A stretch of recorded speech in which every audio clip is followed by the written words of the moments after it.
Muy buenas noches, bienvenidos a Desacuerdo.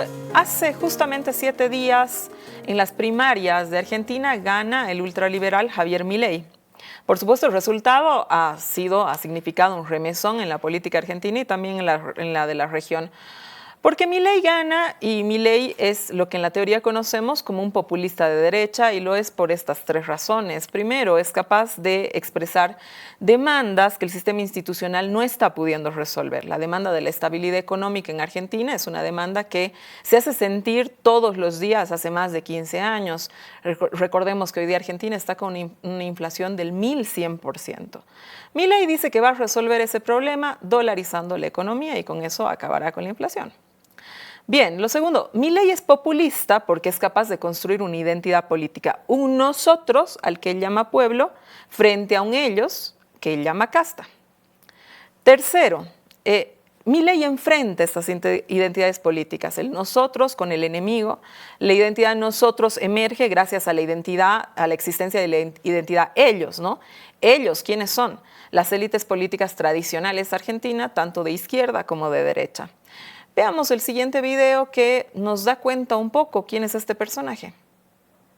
Esta alternativa que no solo dará fin al kirchnerismo, sino que además dará fin a la casta política parasitaria, chorra e inútil que hunde este país. Vamos a preguntarle a los chorros de la política quiénes son los hijos de que quieren seguir teniendo un banco central para rompernos el c***. Es un deber moral eliminar el banco central para aumentar nuestra libertad. ¿Usted está a favor de la venta de órganos? ¿Cuántas personas mueren en Argentina por año? Bueno, más de 350.000. Por la ley Faustina son todos potenciales donantes. Hay 7.500 personas que están sufriendo esperando los trasplantes. A ver, hay algo que no está funcionando bien. Busquemos mecanismos de mercado para resolver estos problemas. Vos te querés drogar, hacé lo que quieras, Daniel. Drogate, hacé todo lo que quieras. Mientras que yo no tenga que pagar la cuenta. Obras públicas desaparecen. Ministerio de Turismo y Deporte, transporte. Ministerio de Trabajo, Empleo y Seguridad Social. Salud pierde el rango de ministerio. Ministerio de las Mujeres. Educación. Educación queda dentro del capital humano. Desarrollo territorial y hábitat. Desarrollo social, planes. Ciencia, tecnología e innovación. Licenciado Phil. Yo estoy a favor de la libre portación de armas. ¿Vos estarías de acuerdo con la venta de niños? Es una discusión filosófica. Yo, o sea, ni siquiera, sé cuánto estamos preparados para esa discusión filosófica. Pero la respuesta no es no. Si te preguntan, ¿no estás de acuerdo con la venta de niños? Mientras que uno hace más eficiente a la empresa, la usa para la transición del sistema energético para que no colapse. Okay. Radio Nacional, la televisión. Se privatiza, no se cierra. Yo no promovería la relación con comunistas, ni con Cuba, ni con Venezuela, ni con Corea del Norte, ni con Nicaragua, ni con China. ¡Jamás! Bien, este no es el único populista que se ha presentado en las elecciones argentinas. También está Patricia Bullrich, que ha obtenido un buen segundo resultado si sumamos la cantidad con Larraeta. Ella participaba por el partido de Mauricio Macri, expresidente de Argentina. Patricia también intentó romper con, digamos, las formas tradicionales de las élites. Se mostró más campechana, más cercana al pueblo. Al mismo tiempo, ella también fijó un enemigo. Fueron las pandillas, subrepticiamente, la migración, por supuesto, digamos, emulando al presidente centroamericano, al presidente de El Salvador, Nayib Bukele. El populismo de derecha hoy por hoy parece que es la fórmula que está dando resultados eficientes porque le va bien especialmente en los países donde hay crisis, en un momento en el que casi todos podemos hablar de crisis. Por supuesto que el populismo está interpelando, ¿no?, a esas masas, ¿no?, que están cansadas de que las élites políticas tradicionales, sean de izquierda o de derecha, no le den soluciones reales a sus problemas, que además estas se desgastan permanentemente en el poder. Ahora, el populismo de derecha también, si toca el poder, por supuesto que tiende a desprestigiarse, se vuelve inmediatamente parte del sistema. De alguna manera esto quizás le haya pasado a Vox. Si hacemos una comparación en las elecciones españolas recientes con las que tuvo hace 4 años, por supuesto que Vox ha perdido muchos escaños. Y las razones quizás, entre otras, sean que a Vox en este tiempo le ha tocado gobernar algunas partes de España. En cambio, la agrupación nacional de Marine Le Pen en Francia mejoró constantemente los resultados durante estos años. En Argentina, volvemos a Argentina, el populismo además aprovecha de una situación de crisis en la que está atravesando lo que nosotros podríamos llamar el populismo de izquierda, que es el kirchnerismo, que evidentemente se halla en un mal momento porque la identidad que construye no se logra constituir en estas elecciones en ausencia de Cristina Kirchner en la papeleta. El peronismo, en cambio, lleva un candidato institucionalista, muy de la élite política tradicional, este es Sergio Massa. Bien, ahora todos estos elementos nos sirven para pensar la situación boliviana, donde también existe un populismo de izquierda en el sentido en el que estamos hablando, que es el movimiento al socialismo. El movimiento al socialismo logra exitosamente articular todas las demandas antineoliberales y también tuvo muchísimo éxito para construir una identidad, que es la identidad plurinacional. Derribó a las élites políticas oligárquicas, tanto de izquierda como de derecha, hasta ahora, y el MAS lleva gobernando 20 años, ¿no? Y la única amenaza que el movimiento al socialismo real que tuvo a su poder no salió de la élite política tradicional, salió, sino de un populismo de derecha, que logró constituir una otra identidad, enfrentada, por supuesto, a la del movimiento al socialismo, y me refiero a los pititas, que combinaron el regionalismo, la blanquitud, la supremacía cultural y se constituyeron un nosotros republicano frente a un ellos plurinacional. Aunque este populismo, estos señores fueron derrotados ampliamente en las elecciones del 2020, lo cierto es que el populismo de derecha ha gobernado Bolivia durante un año. Y como suele pasar en nuestro país, nosotros nunca nos quedamos al margen de lo que sucede en el resto de la región. Brasil tuvo su Bolsonaro, Chile tuvo su Cast, Argentina hoy día tiene su Milei, Colombia ha tenido un Rodolfo Hernández también, ¿no es cierto? Y Bolivia ha tenido un Áñez y un Camacho. Todos ellos son similares ¿en qué sentido? Son liberales en economía, ultraliberales en economía, promilitares, son conservadores y son religiosos en lo moral. Todos estos constituyen identidades violentamente enfrentadas a las otras identidades. En nuestro país, el populismo de izquierda cedió los mecanismos para neutralizar al populismo de derecha. Lo hizo vía las urnas. Pero la pregunta que nos hacemos es, ¿cuánto va a durar esto? ¿Va a ser la misma situación después del 2025? ¿Existen elementos para pensar que esto pueda, digamos, darnos un resultado distinto? Es decir, que la ultraderecha vuelva a gobernar nuestro país. Son las interrogantes que hemos abierto para este programa. Quédese con nosotros.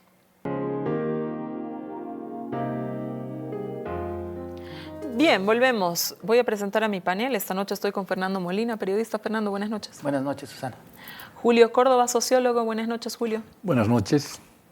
Y con nosotros por Zoom está Luciana Jáuregui, socióloga también. Buenas noches, Luciana. Buenas noches, Susana. Gracias por la invitación. Bien, voy a empezar contigo, Fernando. Acabas de escribir un artículo sobre Milei y el contagio y el posible contagio que pudiera darse en Bolivia. Hablas ahí de un movimiento boliviano que combina ideas libertarias, que quisiera que expliques qué son las ideas libertarias, con ideas morales y muy conservadoras, pero también con algo de nacionalismo. Sí, Susana. El libertarismo ha estado en efervescencia estos años. Creo que en relación con la decadencia o con el desgaste del estatismo paralelo, ¿no? Y tiene algunas cabezas visibles como Antonio Saravia, por ejemplo, o Mauricio Ríos, que son economistas sofisticados y partidarios de una escuela que se llama austriaca, que voy a explicar en qué consiste, pero también hay otros grupos como Estudiantes por la Libertad, y etcétera, ¿no? Los libertarios piensan que la sociedad debe ser regulada por el mercado y que nada debe regular al mercado, es decir, que el Estado debe abstenerse de eso, ¿no? Creen que si el Estado participa en el mercado está cometiendo una injusticia porque va a alterar los resultados de lo que ellos conciben como una competencia leal entre capacidades y esfuerzos, ¿no? Y además plantean la eliminación del Estado en algunos casos, que solamente sea sustituido por una coordinación, eso significaría el cierre de la policía y del ejército, o en otros casos que el Estado solamente se ocupe de la seguridad interior y de la defensa, ¿no? Javier Milei ha dicho que estaba de acuerdo con ambas posiciones, se ha contradicho. Primero dijo que era anarcocapitalista, luego que era miniarquista, ¿no? Que son los nombres que tienen estas dos variantes, ¿no? Ahora, en el ámbito público y político han casi siempre aparecido unidos a posiciones y fuerzas conservadoras, por ejemplo, la movida antiaborto, por ejemplo, son negacionistas del clima, del cambio climático, son homofóbicos, ¿no? Aunque Milei está de acuerdo con el matrimonio igualitario, pero en general tienden a articularse con la derecha extrema más tradicional, que sería una derecha nacionalista, ¿no? Tradicionalista, y en Bolivia muy antimacista, ¿no? Radicalmente antimacista. Por ejemplo, hay una vinculación entre estos movimientos y Carlos Sánchez Berzaín, el de triste memoria, que desde Miami dirige el Inter-American Institute for Democracy y que apoya a estos grupos. Alguna gente sostiene, Fernando, que no podría haber un movimiento, un nacimiento de un Milei en Bolivia porque enfrentarse mucho a la identidad plurinacional de alguna manera hace que inmediatamente aflore el racismo. ¿Tú estás de acuerdo con esta idea? Mira, yo pienso que la sociedad y la política son antagónicas, ¿no? Y que por lo tanto si hay una identidad hegemónica, como hemos tenido los últimos 20 años, es normal que aparezcan resistencias, que si este hegemón se debilita, se divide, como estamos viendo que ocurre, van a tratar de construir su propia hegemonía. Ahora, esa hegemonía seguramente va a ser, como tú has explicado en tu introducción, contrastante, ¿no? Con la identidad dominante, y entonces en Bolivia va a ser antiindígena, ¿no? Ahora esto se va a encubrir, por supuesto, porque estamos hablando de un juego en la democracia, no fuera de ella, ¿no es cierto? Como una oposición antiplurinacional más que racista directamente, ¿no?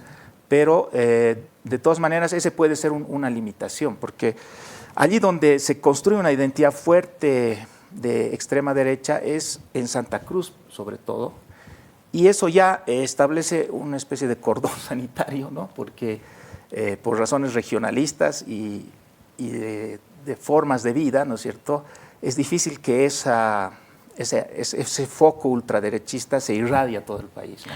Ahora, nosotros somos un país que tenemos unos sindicatos muy fuertes, ¿no? El movimiento social, etcétera, ¿no? Entonces ahí, ¿cómo ves el hecho de que un movimiento, o sea, este conjunto de ideas que nos has expuesto ahorita, puedan penetrar estos sindicatos, ¿no? Es decir, cuando lo que se está haciendo es enfrentárseles o, digamos, cómo podrían, digamos, en un momento ganar espacio ciertas ideas que se oponen a la igualdad entre el hombre y la mujer, ¿no? ¿Cómo se pueden convertir populares en nuestro país?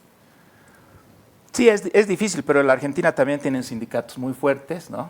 Y vamos a ver qué hace Milei si llega a ser presidente, o si justamente esa posible oposición tan dura que va a despertar, ¿no?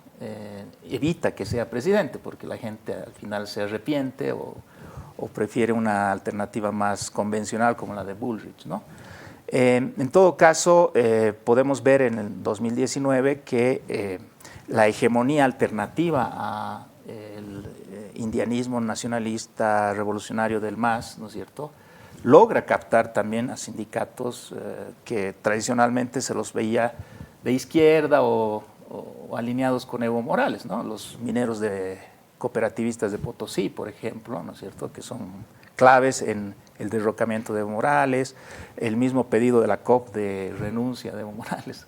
Entonces, cuando se produce un fenómeno de irrupción hegemónica, ¿no?, tiene justamente esa capacidad. Por eso Evo Morales el 2006 fue votado por la clase media paceña, ¿no es cierto? En buen monto, ¿no? En buen número. Entonces, no se podría descartar de antemano nada. Lo que sí, evidentemente, que esa construcción hegemónica alternativa depende de las circunstancias. En Argentina en este momento se está viviendo una crisis, como tú has descrito, muy, muy grave, que no es el caso boliviano. A ver, Julio, volvamos a la Argentina. Pregunta cortita, porque tú te dedicas a esto, entonces uno de los cuestionamientos más grandes fueron las encuestas. Dijeron que las encuestas fallaron nuevamente, etcétera. La pregunta es, ¿fallaron? Sí, no, ¿por qué? Yo quisiera que veamos el cuadro. Vamos al cuadro de la encuesta, por favor. Este es el cuadro de la encuesta, donde evidentemente la fuerza de Milei aparece con el 17%, Macri o la fuerza de Macri en total con el 34% y lo que sería el peronismo con el 31%. Vamos a los resultados de las elecciones. Termina la elección, las PASO, Milei con el 30%, Juntos por el Cambio con el 28%, digamos que ahí podíamos hablar de margen de error, ¿no? Y el kirchnerismo con el 27%. Es decir, aquí hay unas distancias importantes entre lo que predecían, lo que predecían las encuestas y lo que ha sucedido. ¿Qué piensas? Bueno, en general, cuando las encuestas tienen estos errores fuertes, se debe principalmente a dos factores, ¿no? El primer factor es el voto oculto. Y el voto oculto se produce cuando la gente piensa votar por algún candidato que socialmente no es bien visto o los medios de comunicación lo muestran como un extremo del que uno siente vergüenza de decir su apoyo electoral. Esto lo hemos visto, por ejemplo, en Bolivia en los años 90, cuando mucha gente pensaba votar por Condepa en un caso y en otro por UCS, cuando sus candidatos estaban tipificados por los medios de comunicación como personas que no eran capaces, que no eran profesionales, etcétera. Entonces, mucha gente no tendía a ocultar su voto y a no expresarlo. En cambio, en las elecciones, obviamente, el porcentaje de estos candidatos populistas de los años 90 era mucho mayor a lo que se expresaba en las encuestas. Lo mismo ha sucedido en Estados Unidos con Trump. Es decir, las encuestas no han podido captar el apoyo electoral a Trump porque en algún momento no era bien visto este apoyo electoral. Y lo mismo ha sucedido en estas elecciones en Argentina. Es decir, Milei era un candidato, es una opción todavía muy disruptiva, muy extrema, presentada por los medios de comunicación como un libertarismo muy extremo, y por lo tanto las personas tienden a ocultar su voto. Este es un factor. Y el otro factor es el amplio porcentaje de personas que no han ido a votar. Tenemos un 30% por lo menos de personas que no han ido a votar en las PASO. Y cuando existe un alto nivel de abstención, las encuestas difícilmente pueden captar en su real magnitud los resultados electorales. Estos dos factores han influido en este caso. Yo quiero añadir, Julio, que en las elecciones del 2020 aquí pasó lo mismo con el tema de lo de Luis Arce. Las encuestas tenían un 20% de un porcentaje del no sabe, no responde, sí, otros, blanco, lo que tú quieras, y ese inmediatamente, en los resultados de las elecciones, ese 20% en total fue a dar al movimiento del socialismo. Sí, Armando Ortuño hace un interesante análisis de las encuestas en una reciente publicación sobre las elecciones y trata el tema del 2020, y ahí se muestra cómo la mayoría de las encuestas le daban un máximo al MAS y a Arce de hasta el 35-40%, y resulta que al final llegó a tener un 55%. Por lo tanto, el voto oculto es difícilmente captado por las encuestas en general. Bien, quiero volver a Bolivia y agarrarme de tus investigaciones, Julio, que sacas encuestas quincenales, ¿no? ¿Qué has encontrado sobre las bases que pueda tener la ultraderecha? Vamos a ver algunos cuadros, tú indícame por los números. Tengo el cuadro 2, por favor. El cuadro 2, vamos por el cuadro 2. Sí. Ahí estamos viendo qué tipo de las opciones de voto en un año, desde julio del 2022 a julio del 2023. Y ahí tenemos las personas que piensan votar por un candidato nuevo, todavía no saben su nombre, pero dice yo voy a votar por un candidato nuevo, por los indecisos y los que van a votar en blanco. Y como ustedes pueden ver, en un año los que piensan votar por un candidato nuevo han subido del 19 al 35%, casi han duplicado su peso, lo que nos muestra que conforme va pasando el tiempo y nos estamos acercando a las elecciones del 2025, la demanda por un candidato nuevo va creciendo y ese es precisamente un eje importante de la emergencia de un populismo, sea de derecha o de izquierda, no importa, el populismo se define como un líder nuevo que va a romper con los políticos tradicionales y aquí las encuestas nos están mostrando esta demanda. Vamos a la 3, por favor, a la diapositiva 3. Ahí tenemos la confianza institucional en un año. Y básicamente quisiera que nos concentremos en los que desconfían de las instituciones. Este es un promedio de confianza-desconfianza de las instituciones, tanto públicas como privadas, ¿no? Para no entrar en detalle. Y vemos que el promedio de desconfianza en un año ha subido del 42 al 65%, es lo que más ha crecido. Por lo tanto, las personas confían cada vez menos en las instituciones públicas como en las privadas. En encuestas anteriores, por lo menos la Iglesia Católica y los medios de comunicación tenían un importante nivel de confianza. Eso ya no se presenta en el último año.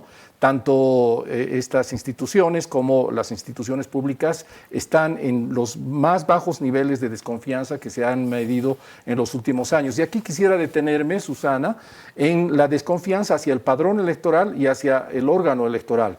Es decir, junto con las demás instituciones, la gente desconfía del órgano electoral, piensa que es un órgano sometido al Poder Ejecutivo, pero sobre todo desconfía del padrón electoral. Por lo tanto, la predisposición a creer en un fraude electoral, que es una de las banderas discursivas de la extrema derecha, está presente en nuestro medio. Vayamos a la siguiente diapositiva, por favor. Que es el 4. Sí.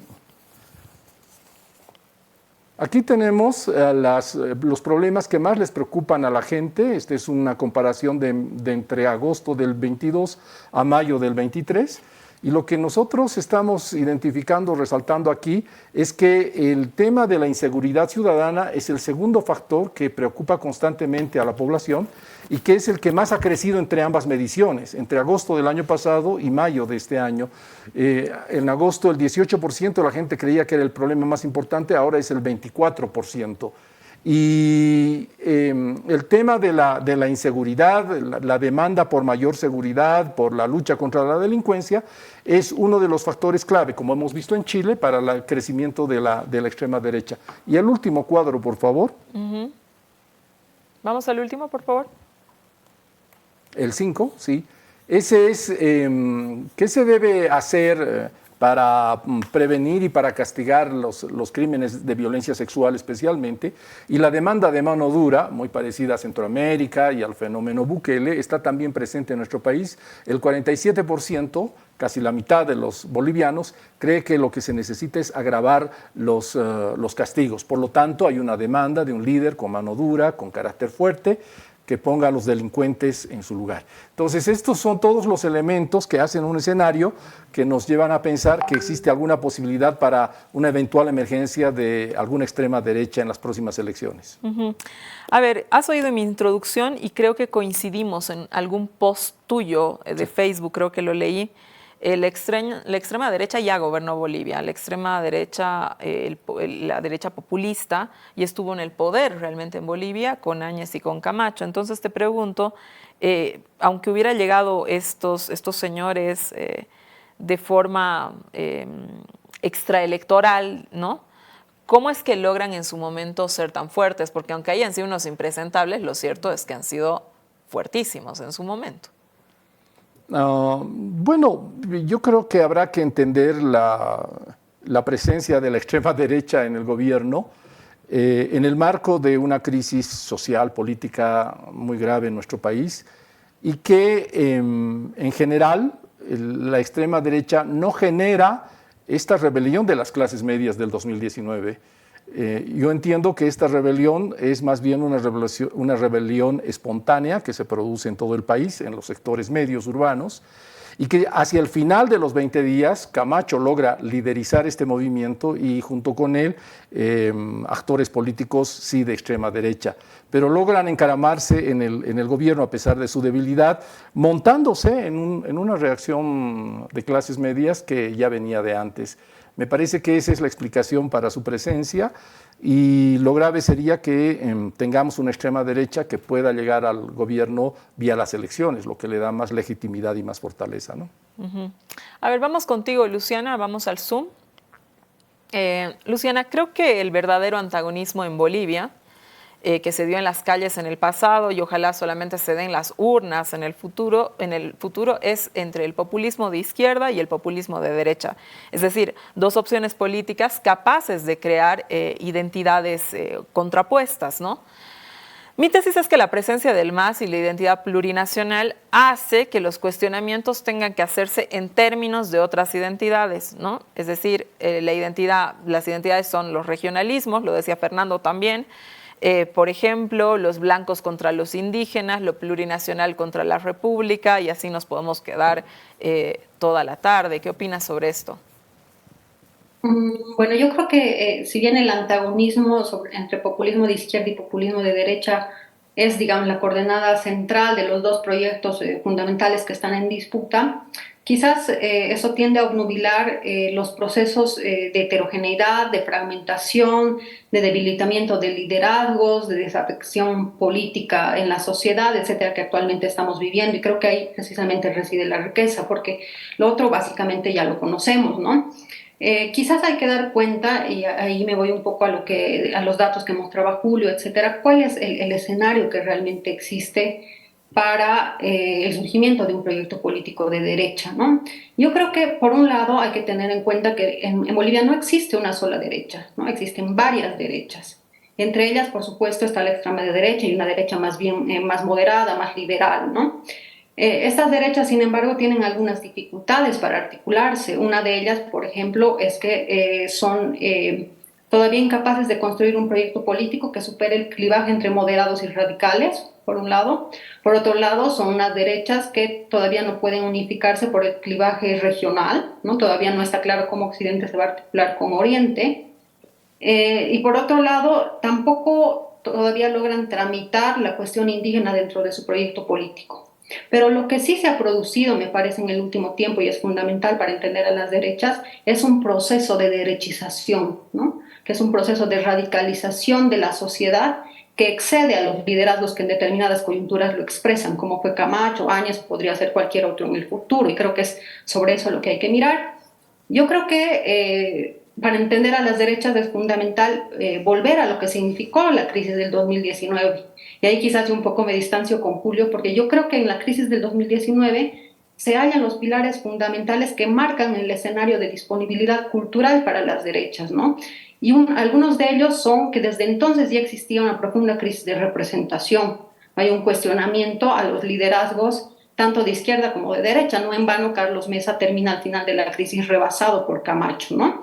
A eso se suma lo más reciente, que tenemos la crisis institucional, las peleas internas, etcétera, que crea un sentimiento antipolítico en la sociedad, ¿no? Es decir, una crítica hacia el sistema político y las fuerzas políticas tradicionales.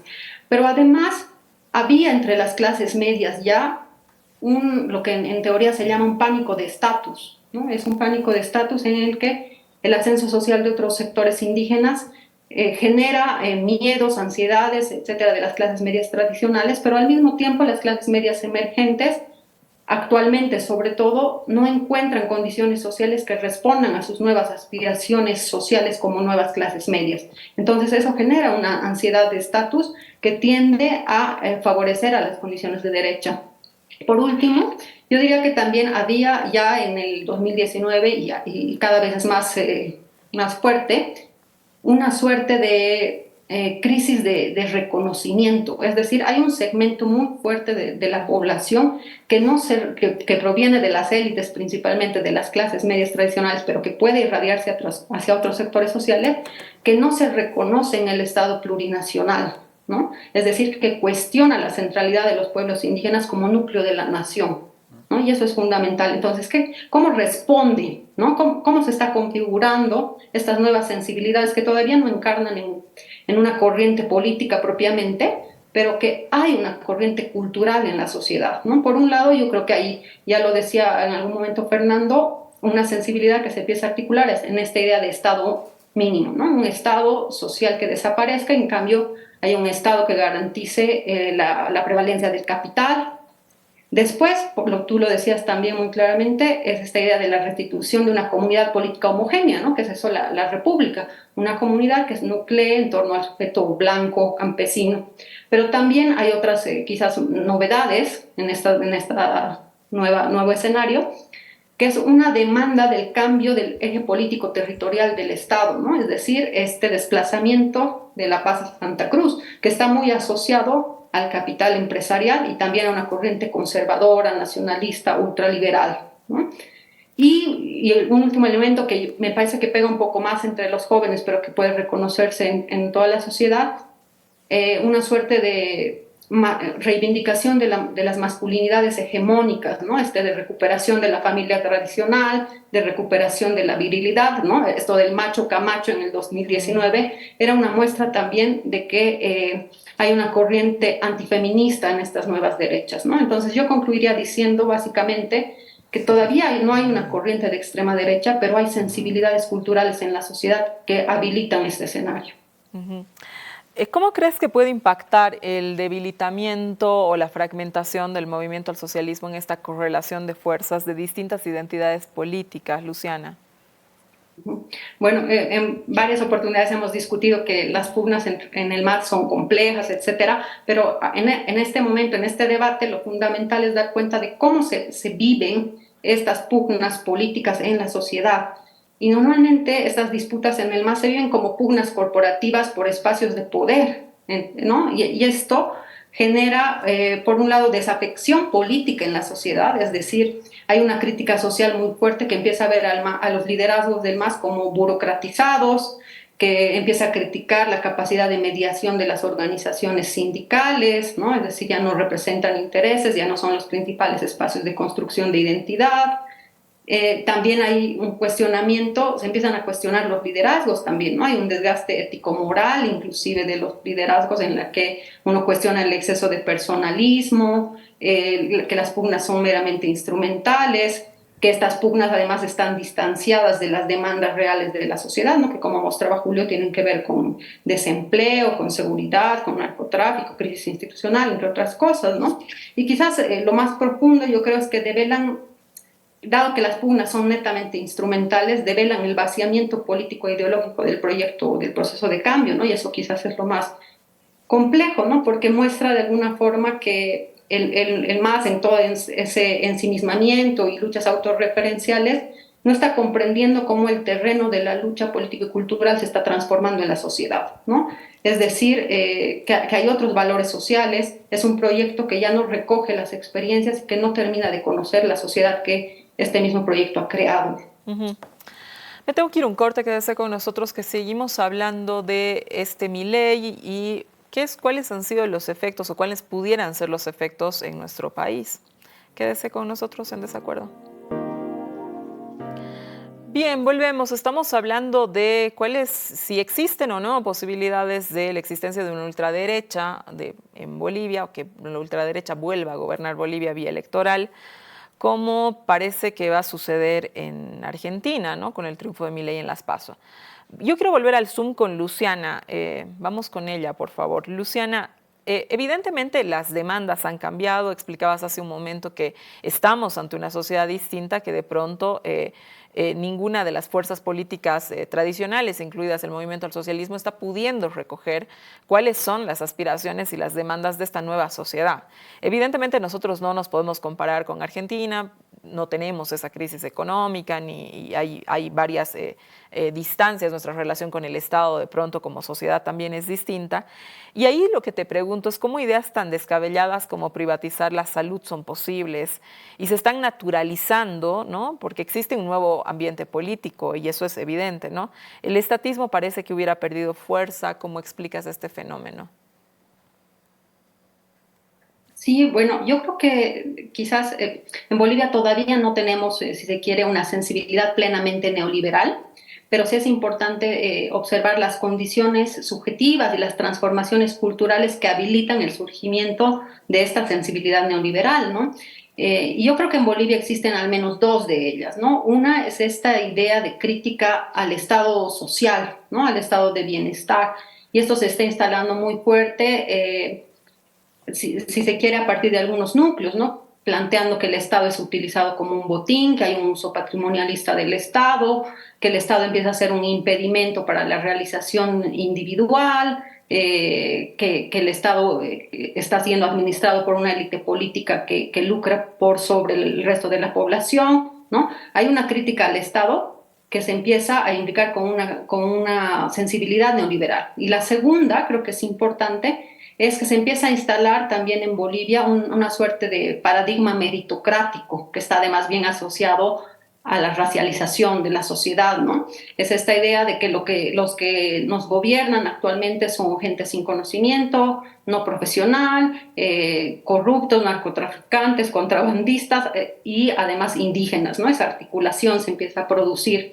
Y esto entonces lo que reivindica más bien es una suerte de un individuo que por su propio esfuerzo individual puede de alguna forma desarrollarse más allá del Estado, ¿no? Entonces hay esas dos condiciones, como una crítica al Estado social y un paradigma meritocrático que ya tenemos en la sociedad.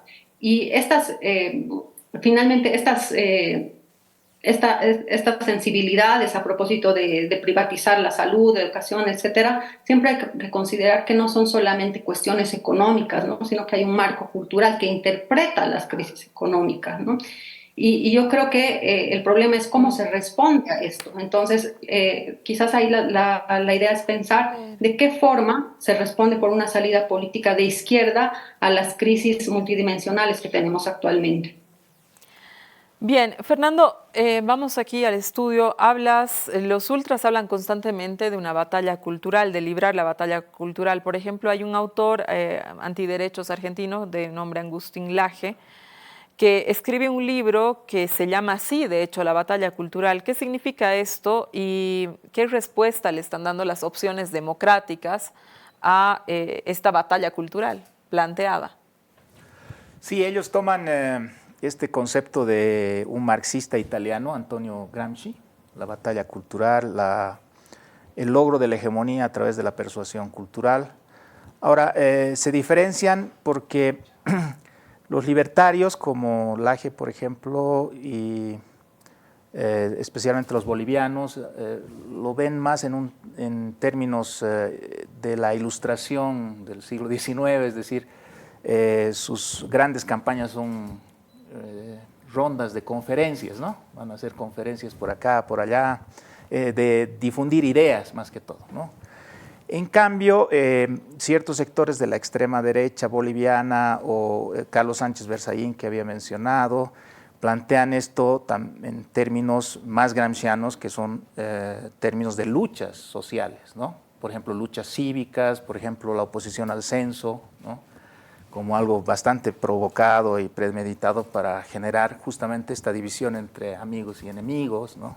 En fin, entonces hay una batalla cultural, pero en todo caso se puede decir que la ultraderecha es bien ideológica, ¿no? Y en ese sentido también es interpeladora de los grupos socialdemócratas o los liberales clásicos, los neoliberales, digamos, más normalizados, que se consideran post-ideológicos, ¿no? Que no son ni de derecha ni de izquierda y que más bien tienden a tener un discurso tecnocrático, ¿no? Entonces, es otra forma de interpelación de la extrema derecha esta, ¿no? La ideología versus la visión tecnocrática. Y yo diría que en nuestro país incluso interpelan de esta manera al propio movimiento al socialismo, ¿no? Porque si bien el movimiento al socialismo nació también como un populismo ideológico, ¿no?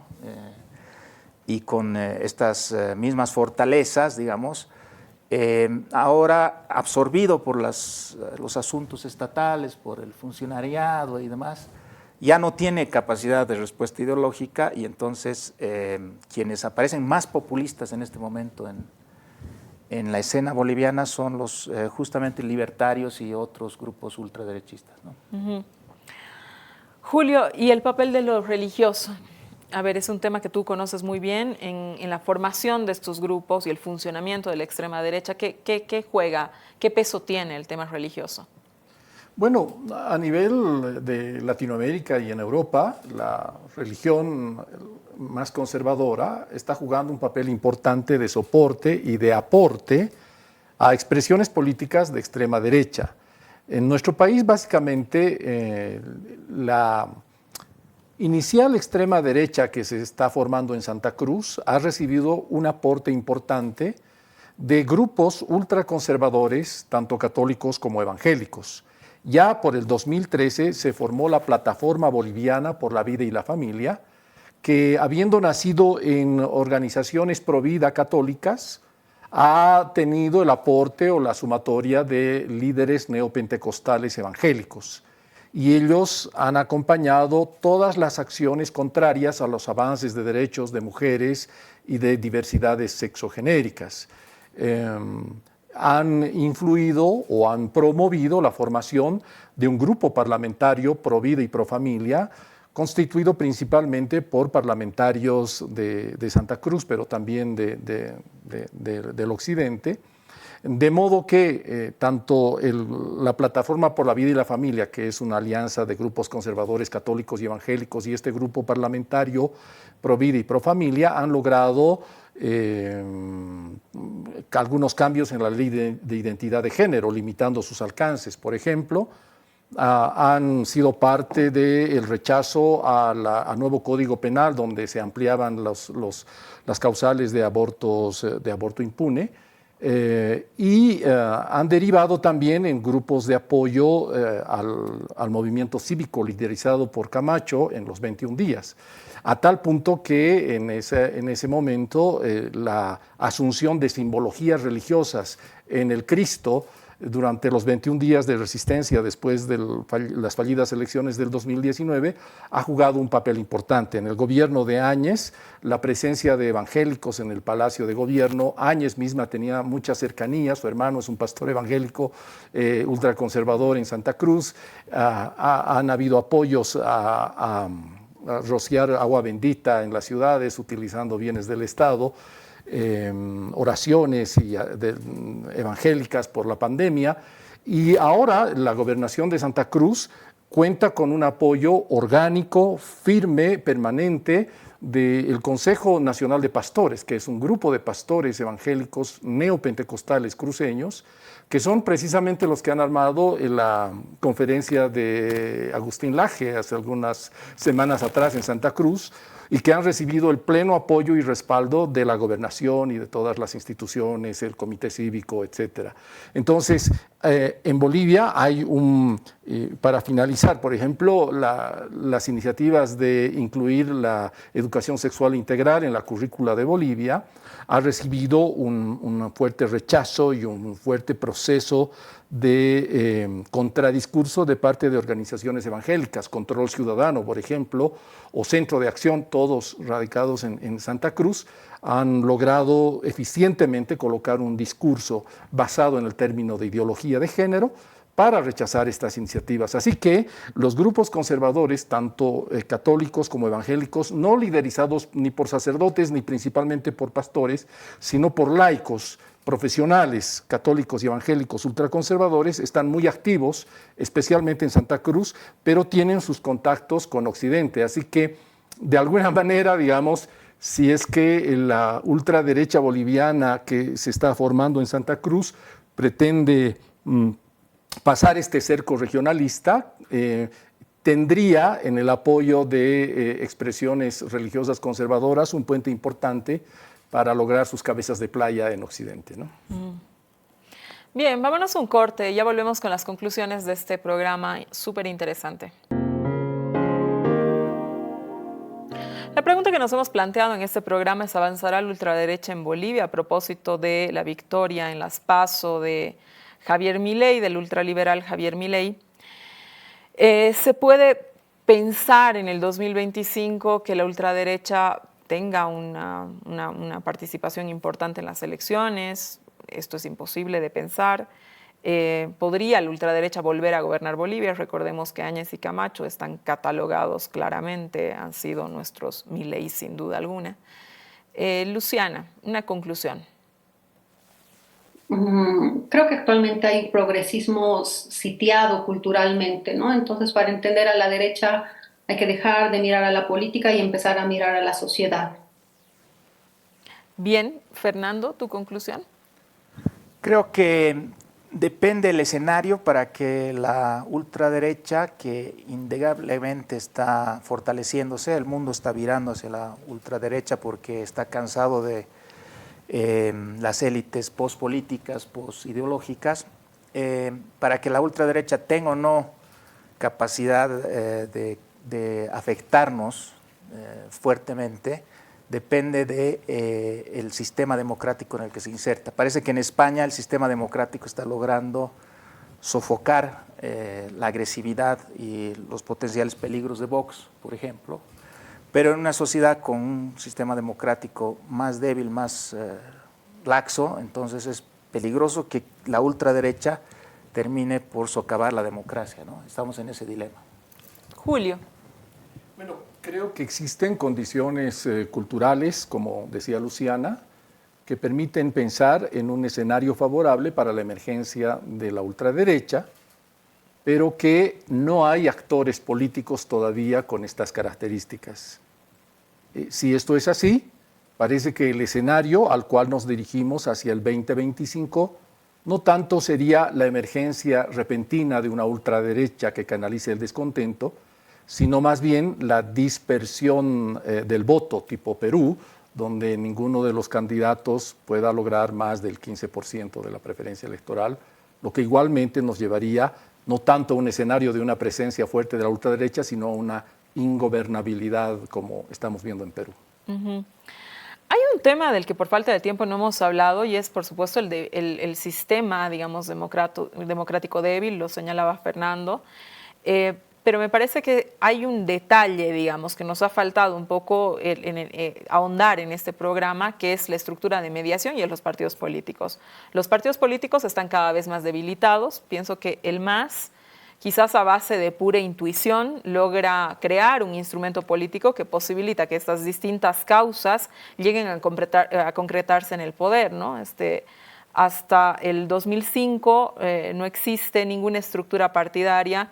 Desde el 2005 no existe ninguna estructura partidaria que haya sobrevivido o se haya potenciado, digamos, ¿no?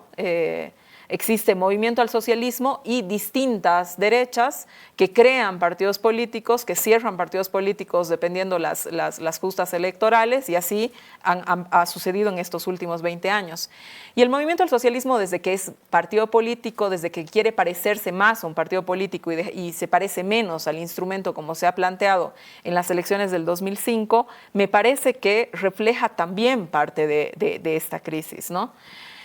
Es probable que el castigo por romper con el establishment sea convertirte en él, como de alguna manera le está pasando al movimiento al socialismo. El triunfo de Milei nos advierte muchas cosas: el agotamiento de los discursos, el agotamiento de políticos conservadores en sus propuestas, el agotamiento de cierto tipo de instituciones que no están resolviendo los problemas cotidianos de la gente, discursos que se alejan mucho de las necesidades de la gente, lo hemos visto claramente en las encuestas, ¿no es cierto?